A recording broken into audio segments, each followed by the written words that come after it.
In this guide, I'm going to show you how you can change your convoy privacy here in Forza Horizon 6. Before we do get into this guide, make sure to like the video and subscribe to the channel with all notifications on. It really does help the channel and it lets us know that you want more content like this.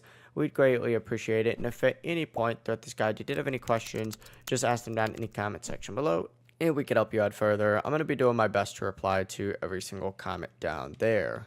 Now, first things first, what you need to go ahead and do is open up the pause menu. So go ahead and simply just hit pause first and open up that pause menu. As soon as you go ahead and do that, it's going to take you to a page that looks like this. If you're on an Xbox controller, press Y. Press Y if you're on a keyboard, or triangle if you're on a PlayStation controller to open up the convoy menu. It'll look something like this. I'm going to create one real quickly.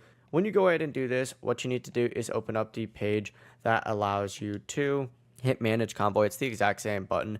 And then from here, what you need to do is find the convoy privacy section. So go ahead and select that and you can set it to open, invite only, friends can join me. It's really completely up to you. Set it to whatever you're at, back out and it'll automatically save. But that's going to be the full process right here. It really is that simple. That's how you can change your convoy privacy. If you guys did have any questions, ask them down in the comment section below and we could help you out further. I'm going to be doing my best to reply to every single comment down there. Before you do leave this guide, make sure to like the video and subscribe to the channel with all notifications on. It really does help us out and it lets us know that you want more content like this. We'd greatly appreciate it. Have a great rest of your day though. Peace.